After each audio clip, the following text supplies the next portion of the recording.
Welcome to On the Couch with Tim. Today's guest is Gray Williams, not to be confused with the color Grey, or is it Gray? G-R. You talking about how I spell my name or how Oh, they the spell it? color. The color How was it? G-R-A. It's with an A or an E. Okay, Interchangeable. interchangeable. Whatever. Not to be confused, we have Gray Grae in the building. Yes. Now, so I'm so honored that you'd be on my podcast. I'm just enamored with your energy, your perspective, and I've known you for is it 2 years now? About 2 years. About 2 years. Uh-huh. So we started working together in the Right pandemic. before the pandemic. Oh, Right wow. before all hell broke loose. We've been hitched ever since. So I'd like to talk about something that we had conversations about before. It's about manhood. Mm-hmm. Your response was so enlightening for me that I needed to share this with my guests, with listeners everywhere. It was just very provocative, very profound for me. So before we just jump right in, give me a little history about the man that you are now. How did you get here?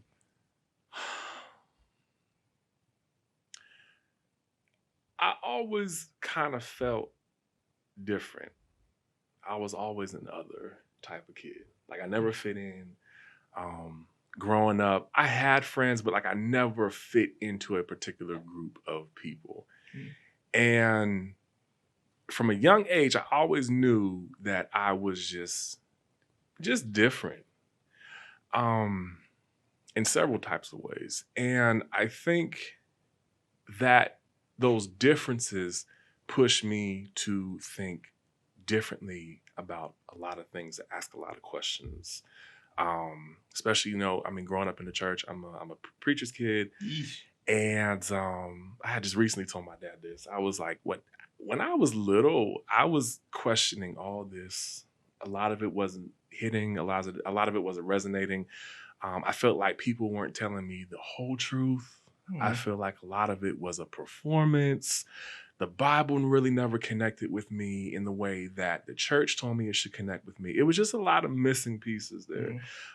Even with sexuality, as I identify as a Black queer man, even that was like, there's questions about what I'm always seeing, this heteronormativity out there. And so I think those differences always drove me to question so many things around me.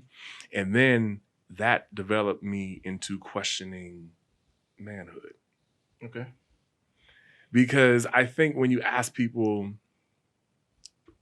what is a man? I think 9 times out of 10, you're going to get people who regurgitate what they've been told a man should be. It's never like what they actually think they should be as a man. It's the social constructs, it's the systems that we're in, it's these rule books, these unspoken laws that men are supposed to be living by, these gender roles that are constructed out of this conservative narrative. So I'm hearing you say the gatekeepers, many of them, either the church, wherever your background you come from, the gatekeeper modeled or gave the interpretation of what a man is supposed to be, what men are supposed to do. And I think I'm hearing you say, like, man, I didn't gravitate to any of that. It was, I just didn't understand the rules of the game. They just felt like they never applied to me. And now I'm to this point to where I've been asking myself, well, what is masculinity? What is manhood outside of what I've been told and taught? And, it's unfortunate because as you go down the generation, or rather as you go up past generations, they gave us things that they only knew. They only had so many tools, so much knowledge. So those things get passed down. And it was the best that they had. Like, I'm not attacking what has been given because that's all we knew. That's all we've known. But I feel like in this, like today, there's a lot of deconstructing. There's a lot of unpacking of things.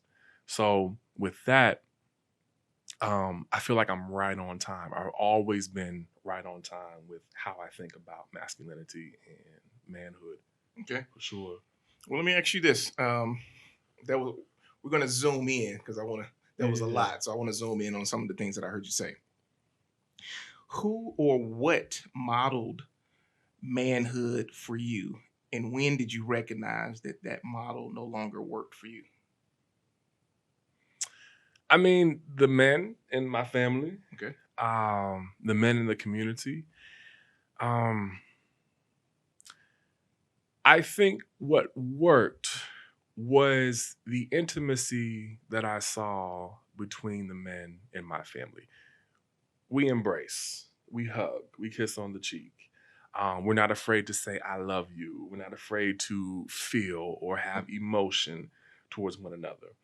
And that was helpful in helping me to embrace a lot of things manhood teaches you to not do, which is, don't present your emotions, don't cry, don't do, the Yeah. things that would perceivably make you look weak. Hmm.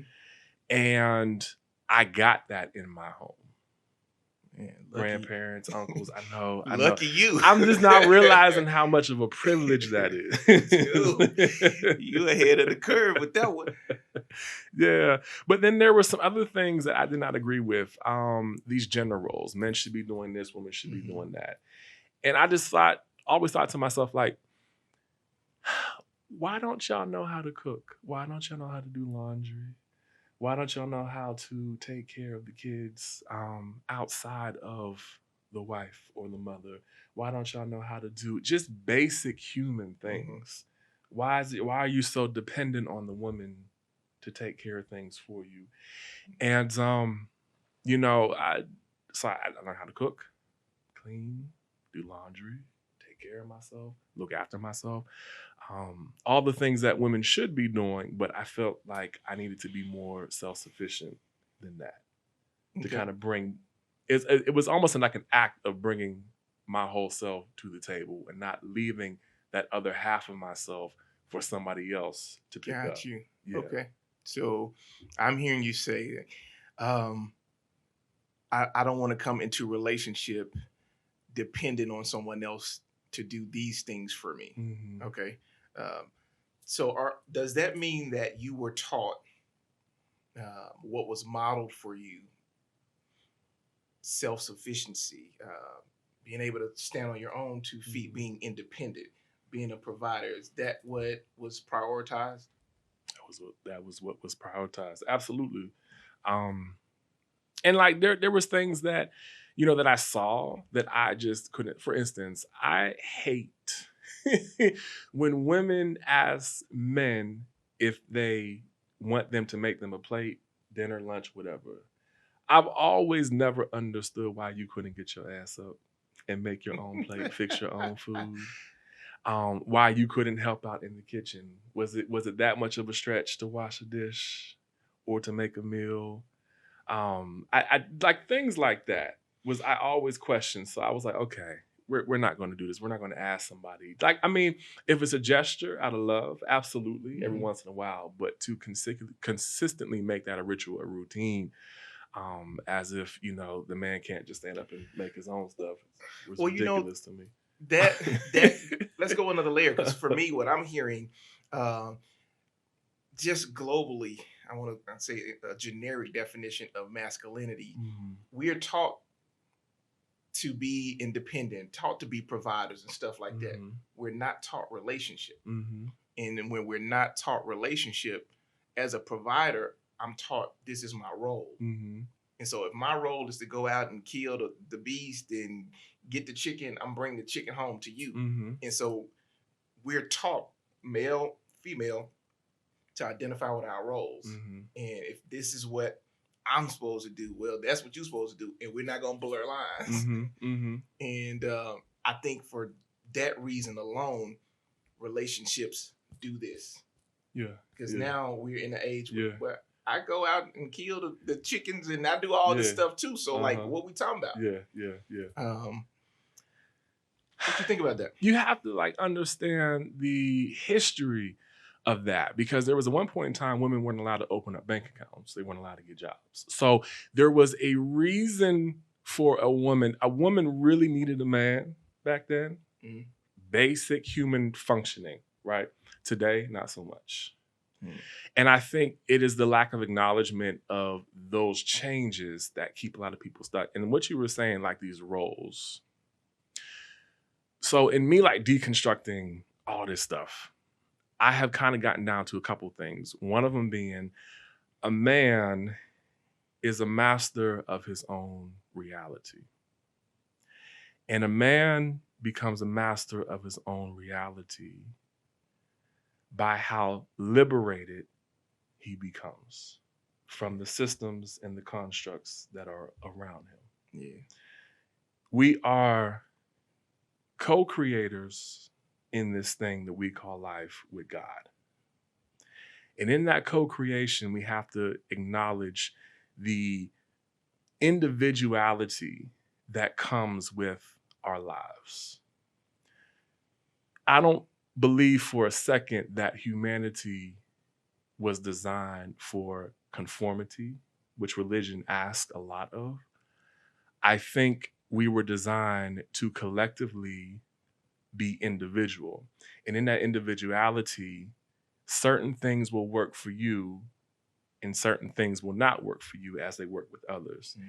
And I think the coming together of a union, be it man, woman, woman, woman, whatever the case is, it is the co-creation of those individual cells coming together to make what works for them. And I think right now we have a lot of deconstruction around the institution of what marriage should be, what a relationship should be. You've got more poly relationships coming about. You have more publicly visible, different queer dynamics coming about. So people are deconstructing these conservative, traditional, biblical-based narratives and figuring out what applies to them.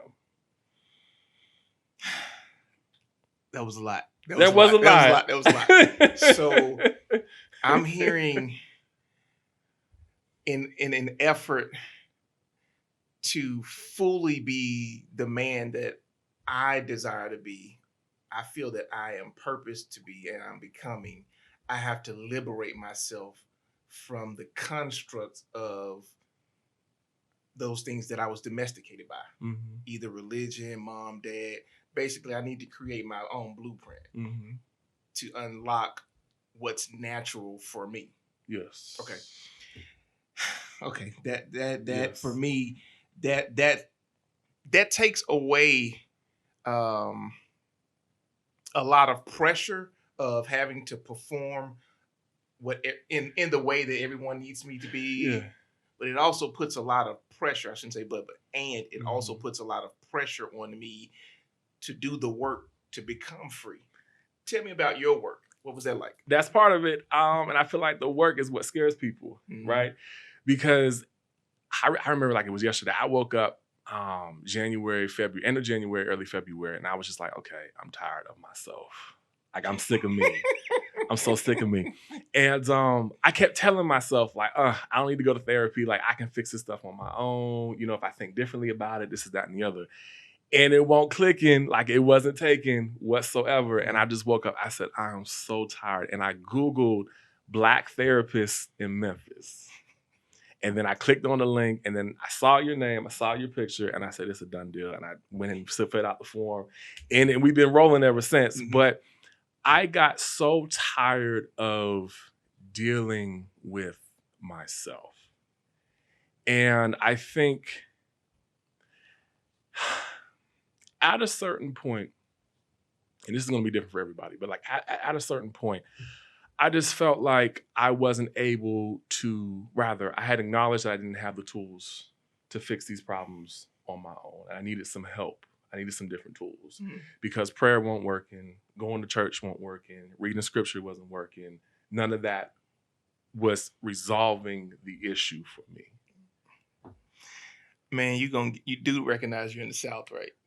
Oh yeah, in the Bible absolutely. Belt. Like Listen, you it can be might get Bible ran out. Belt all day. Don't get ran out, It's man. okay. That's very interesting. One of my other questions, a follow-up question to that would have been because we talked about roles, and if I was raised to be a provider, in essence, that's what I feel you need from me. Mhm. And now that's not really the case. You don't need me. So what do I bring to the table? I'm gonna take it back for a minute when you said Bible Belt, real quick, because I'm not saying prayer, the Bible, and all those things don't work. Mhm. What I'm saying, what I should have said was that those things, Bible, prayer, church, they don't necessarily prompt you to do the work after you've read scripture or after you pray. It's like you pray about it and then you just kind of go about your business. And you feel like, I feel like, I'm gonna just talk about me. When I would pray about it, I would pray and then expect God to do all of the work. Mhm. But when I look back, that last time when I said, God, I need help, when I said that, the work from myself came from going out and getting a therapist. It wasn't just, oh, I need help and then let it go. Mhm. There's scripture, Bible, church, all these things work if you work. Mhm. You just can't go to church and expect all your problems to be kind of wiped away. Um, it took me a couple years to realize that when you pray for something and you get a response back that prompts you to do some of the heavy work, and I feel like people know what they're supposed to be doing. It's just hard to do it. Going to therapy is hard. Acknowledging, having to go back to those very painful, raw wounds that you still carry Mhm. is very heavy. So I think it's easier to read some scripture and put a band-aid over it than to go out there and then find a therapist or somebody to work with and to Mhm. really address it head on. And then while you're addressing it head on, you pray for the strength and the persistence to go keep going through. You find the Mhm. scripture that lifts you up in that process of therapy. Mhm. So I'm not saying like to discard any of that. Gotcha. Gotcha. Yeah. Thanks for the clarity. Mm-hmm. Because folks was gonna send you to hell. I'm just gonna let you know. We can spend 3 hours on the concepts of heaven and hell. Good Lord. So I do wanna ask you, because we're talking about that, in the monolith of what masculinity is, you redefined for you Mhm. by deconstructing, doing the work. And part of that work, I remember in session when you told me one day, it was like, man, I don't even want to one of my goals for the year is I don't want to recognize myself by the end of the year. I Do you did remember say telling that. me I that? did say that. I think about that every day. Like, what did you say? Why did you say it? But like, yeah, there's times where I know I said I didn't want to recognize myself by the end of the year, but there's times where I'll start the week out on a Monday, and by Sunday I don't know who I am Mm. anymore. Like it's gotten to be that rapid of growth for me in some instances. Um, but that was just like me, like, I don't want to be in this space Okay. anymore. I want to be a better version of myself than what I am right now. So with this incarnation of yourself, you talked about spiritual growth and the work. Part of that work was, I think I remember you saying, you didn't say it, when you first came to me, uh, Edward. Okay. And Government. yeah, good. And then now we're at Gray. So give me some insight into how you you morphed into the person you are now. That's a good question. So started with therapy.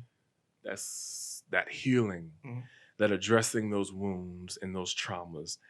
And then that was covering me up emotionally and mentally, but I was still lacking things spiritually. So I went and found a spiritual counselor here in Memphis. Her name is Pamela Williams. I'm gonna go ahead and put a plug in. Shout out to Pamela Williams. PamelaWilliams.me for those interested, the book a session. But Pamela was the one that really got me together spiritually. It was the connection to my ancestors. It was a connection to my higher self, all these things. And I had done so much growth in that short amount of time. I just wanted to honor that. Like I wanted to crown that moment of becoming. Mhm. And I'll never forget it. I sat on the couch and I asked my ancestors, I said, y'all, I would love a new name.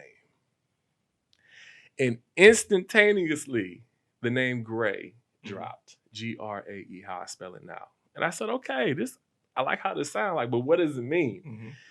And when I looked it up on Google, it means someone in pursuit of becoming their best self. Everything is on Google, by the way. Yes. So my name is a declaration of the work that I have signed up to do for my lifetime. It's also a declaration of the work that I signed up to do after my life. I want to become one of the greatest ancestors to ever exist on the other side. And so me doing this healing work, me repairing, me fixing, is for future generations as well. You know, it's for me, it's to benefit all those around me, but even in my afterlife. Okay. That's what I'm after as well. Man, we're tapping into some other things. Oh, yes. So very altruistic view. Not just doing this for myself. This is for others around me in my world, for people in afterlife, coming behind me, for generations to come. Let me ask you something. I'm slightly pivoting, but I'm still right here in the same space. With that being said, you're talking about the truest form of self-actualization, like me tapping in and becoming the best iteration of myself. Would you say how to word this? Is cultural, social, family acceptance, even religious acceptance, has that been prioritized over becoming your truest self? It's been an obstacle. That outside validation, that approval, that people pleasing that we've been working on for like the last 2 years or so. All of that has been an obstacle for me. And the more that I continue to relinquish myself from those things, the more I continue to step into self. Did that answer your question? Yeah. Sort of, kind of. It's because what I'm hearing, the trappings of those things, I don't want to. The constructs. The constructs of those things. Yeah. They say, hey, here's the box that you're supposed to be in. And I'm hearing you say that has been one of the obstacles of a lot of people becoming. And so with the deconstruction work, I'm getting outside of the box. Yeah. Slowly but surely. That has been your process. Yeah. I was going to ask you, like, for people who are in a box, like, what's the purpose of actually getting to self-actualization if it's to be in this box, to fit in? You're asking, is it possible to self-actualize within the box? Yes. I think I spoke on that earlier. That box is conformity. So you conforming means that you are sacrificing pieces of yourself that are authentically you. And in doing that, you can't successfully get all the way to self-actualization, because I think self-actualization is the acceptance of your whole self. It is the expression of your whole self. So letting pieces of that die, those pieces are integral to the building of that self-actualization. I think all of us are here to help one another. I think all of us are here to provide something for one another. And oftentimes those pieces that we discard are the things that were designed for us to be able to do that. So me, For me to jewelry, Mhm. dangling earrings, to come on here and one of the first things I say as I'm a black queer man, you know how much work that took for me to get here? But I say those things and I present because there are other men who are in the position I used to be in Mhm. who may need to hear me and see me Mhm. and know that it's okay on the other side. Yeah. Okay. Yeah. Um, man, it's so much I wanna deep dive more in. I want to ask you something. We're talking about masculinity. We're talking about manhood. You said something earlier about the blessing it was, the gift that it was that your family, the men in your life, showed you how to allow your emotional side to present. Are those the same people that modeled relationship for you? How to be in relationship with other people? Yeah. Yeah. What has been the impact of that? And I'm asking you that specifically because I remember when we first started to work together, relationship, it was like, dude, we ain't ever talking about this. You know what I mean? So how has that like been at the forefront of your life? So you're talking about romantically or platonically or kind of both? Both. Okay. Both. I have, I think what was modeled in the home was to always love people, no matter what, to treat people how you want to be treated. Like those were the two pillar things in the household. And my dad, my grandfather, they created this ministry called Trails Ministry back in Beaver Falls, Pennsylvania, a little town outside of Mhm. Pittsburgh, and it was specifically designed to work with men who were incarcerated and their incarcerated families, like a population of people that people just wanted nothing to do with, Mhm. where forgiveness was very kind of not present at all for those people. Mhm. But they took the time to curate space for those men to ultimately heal. Like it was, I don't know if they know, but that was probably therapy for those men back in the early 90s. Mhm. Just that gathering of community. They would read scripture, praise, they would sing, all these things. So me seeing them work with people who have been cast out by society. I always say people who are in jail, you're no different. The only difference between you and them is that they got caught. Okay. Okay. That's it. We've Mhm. all done something that is a little, questionable. But those were the two things modeled in the home. So I have been able to take that into all of my relationships. Loving others and then treating people how you want to be treated. I'm also a Cancer, so that makes things a lot easier for me. Like Crazy. I'm very, they call us the mothers of the zodiac. And I used to deny that, but it's very true. I'm very motherly to my friends, to my family, to those who I love. It's very important for me to cultivate very special, intimate relationships with Mhm. people. So it was both taught and it's genetically who I am. Okay. Yeah. So uh, thank you for that. Mhm. You kind of dodged your way out of the romantic part of the relationship. Oh, the So romantic part. Um, I think it still applies because romantically, my goal has always been to be the best of friends. Mhm. Now, of course, there's some different exchanges there. There's some different lines that you get to cross that you don't cross, platonically, I guess. But it starts the baseline with friendship and then growing that friendship throughout the years. I think Mhm. that's what makes, that's what I seen with my parents. That's what I seen with my grandparents, is a friendship that has been kindled throughout time. Okay. Yeah. Friendship that's curated and it morphs into more and more of a deeper level of love Mm-hmm. is what I'm hearing you say. Mm-hmm. Well, that is, man, I got to wrap, but I want to get into this.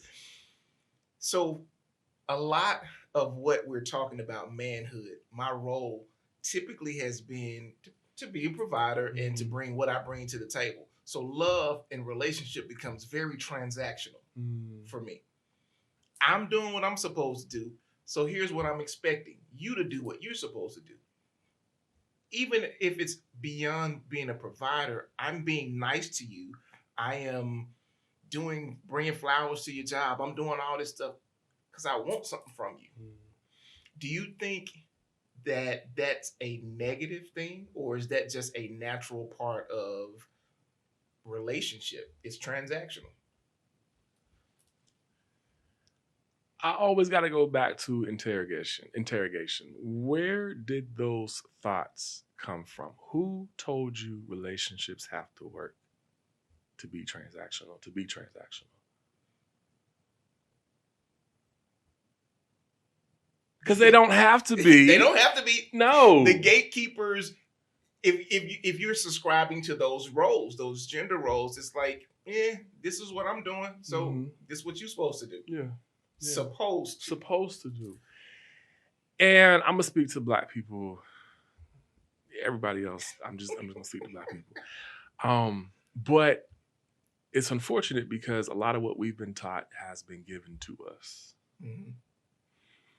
And I had said this a little bit ago in reference to Black excellence. I don't like Black excellence because who are we being excellent for? It's a performance to prove to white folks that we are this or we are that. Mm-hmm. And it also causes division within our community because how dare you not perform along with it? How dare you not go to college? Yeah. How dare you not present yourself in public this type of way? And it's all for white people. So if we were to remove ourselves from Black excellence, remove ourselves from the white patriarchy and all these other different constructs that we operate in, and simply focus on ourselves, there are things in our DNA that we get from motherland, if you want to call it that way, that are just instinctual, right? Whether a dog is born yesterday or is on its way out, you throw a ball or a bone, it's going to go get it, right? Same with us. There are certain things that are trying to come to the surface, but these things that we've been taught and conditioned to believe keep suppressing it. Mm-hmm. And if you feel like the transactional roles are counterintuitive to what your soul is telling you to do, what your intuition is telling you to do, that is a clear sign that you shouldn't be operating within whatever box that you're in. Mm-hmm. Again, a man is a master of his own reality. You can't master your reality inside of somebody else's. That's their box. Mm-hmm. You have the power to create your own box or your own circle or your own rectangle or your own star. Because it don't have to be a box. Right. It can be a shape of your own creation. Mm-hmm. But these roles aren't serving us anymore. Rules, all those things. So always that's my main, if I'm gonna leave it with anything, I'm gonna leave it with this. Always interrogate who told you it should be. If it wasn't you who told you that, if it was somebody else, probably an indication you need to go ahead and establish your own rules. We'll wrap here, man, because I definitely want to get into that topic with you in my next session. Is a great book called The Four Agreements, and yes. the beginning of the book talks about domestication, and I'm hearing what you're talking about. We learn via punishment and reward, and I want to be accepted, so I just kind of like follow along with whatever was given to me. Yeah. And so when you subscribe to those things that you were saying, if it's not coming from you, dude, it can be pretty effed up. So. Yeah. All right, I really appreciate you being with me today. It's my pleasure. Man, give us some information on how we can get in touch with you. Some of the things that you're working on. I didn't tell the people none of the things that you really got going on. So good. Enlighten us, man. So I can be followed catch me on TikTok. I'll be on TikTok making videos and carrying on. But so TikTok, Instagram, Twitter, all my profiles are the same. It's ITS it's Gray Williams. So ITS Gray Williams on all those platforms. But I'm a storyteller. I'm a storyteller and I'm also an artist. And a lot of my work deals in spirituality and mythology and things like that, and also some healing work as well. But I have a entertainment studio called Make Studios, Mayke. And what we are doing is we are creating this, put it like this, we're building the next Marvel universe. Okay. And Dig we're that. doing that by taking, starting with Black folklore and mythology, and kind of remixing and reimagining our gods. You know, you've heard of Zeus, you've heard of Mm-hmm, mm-hmm. Thor, but have you heard of John Henry? Have you heard of Annie Christmas? Have you Mm-hmm. heard of the Orisha? Yeah. Right? So it's taking our mythology and scaling it up, but also taking other mythologies, Polynesian, indigenous, Asian, and also bringing those into our world as well. So it is a massive playground where a lot of cultures and ethnicities from mythologies and folklore around the world will get to play in. Mm-hmm. And we got a couple projects coming up. Webtoons drop coming up soon about a young girl who believes she has the power to become a god. And her name is, we call her Imagine. And it's about this young girl who is a second born child in a world where only firstborn children get to become gods. And she Mm-hmm. believes that she has the power and the right to become a god. She's just as good as the firstborn children. So it's a story where we get to play a lot with. We're building our own pantheon based on African American mythology and gods. Mm-hmm. I felt it was important to focus on the things we've created Mm-hmm. because we're still connected to Africa.